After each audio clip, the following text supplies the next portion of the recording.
With the federal government shutdown, of course, coming to an end thanks to the caving of Democrats in the Senate, the Republicans now have a new crisis on their hands. And so does Donald Trump, so does the White House, so does everybody that has been celebrating the shutdown because it meant they didn't have to swear in newly elected, 50 some odd days ago, Democrat Adelita Grivalja, and then deal with the discharge petition to force the full vote on releasing the Epstein files.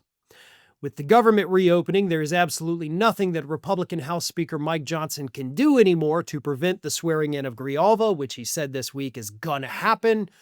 And then immediately, he is going to have to deal with that discharge petition, unless, of course, he decides that after, a month and a half of not working, he just wants to adjourn the House for the rest of the year, which he could do.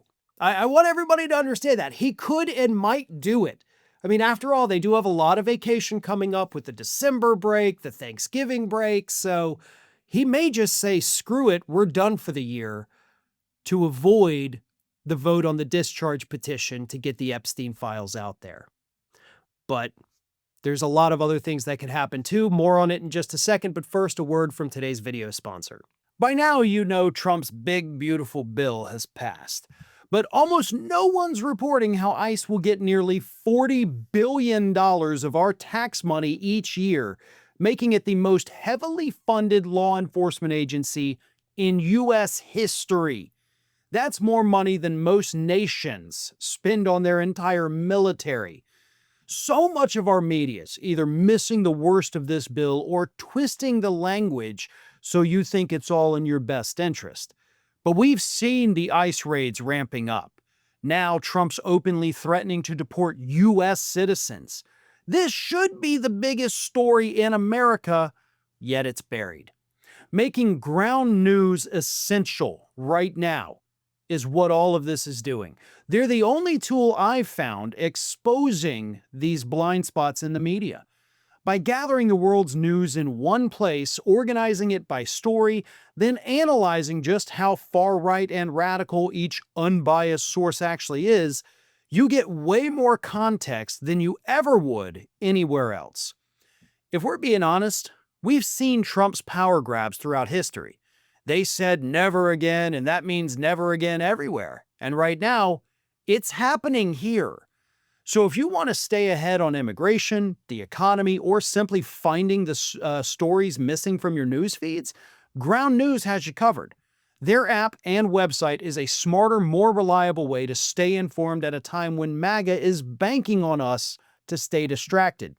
So I've partnered with them to get you 40% off the same Vantage plan that I have been using.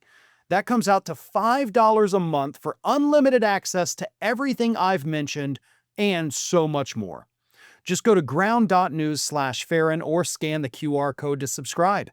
With at least another 4 years of this, we can't afford to miss these details. So as Newsweek reported this week, with that, Epstein reckoning looming in the background now, here is what Newsweek said. By all accounts, Trump and his Republican allies have dreaded this moment, but it was inevitable unless some Republicans who support the release backtrack. If the files are released and they contain damaging information for the president, the Trump White House may need to be in full-blown crisis mode, but they may not be alone if the files implicate others, including high-profile Democrats. Either way, it appears Americans will not need to wait much longer to find out. Now, there's a big difference between Republicans on this list and Democrats on this list.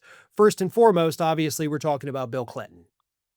The guy that hasn't been president for 25 years. The man whose wife, of course, has not been involved in politics in 9 years. So we're several decades basically removed from the Clintons. So if Bill is on the list, it's not going to affect us. Take him down. We don't care. Okay, we didn't build a cult of personality that then became our party around one dude. Y'all did, right? Do you see the difference there? Do you see why we don't care? If you guys, oh no, don't take down Bill Clinton. We do it. Like, we hope you do if he's in there, if he did bad things. Same thing with Trump. We don't care which party it is. We want these scumbags held to account. We want justice for the victims. That's what we are after. Mike Johnson, Donald Trump, Pam Bondi, Kash Patel, they don't want that for very obvious reasons. We had that report just a couple days ago that said that the DOJ and FBI had allegedly told Republicans, hey, the files are way worse for Trump than you guys realize. So it's obvious the cover-up is coming from the administration. It's obvious that Donald Trump is the one who is helping to orchestrate it. In fact, I don't think helping is the right word. He's the mastermind behind it. He's the guy saying this is what we're not gonna do. But time's up. Grijalva's being sworn in, the government's reopened, and if Mike Johnson tries to pull a last-minute Hail Mary of saying we're done for the year, then that should be all the proof anybody else needs that there is a massive cover-up taking place, and at this point, Johnson would be at the heart of it too.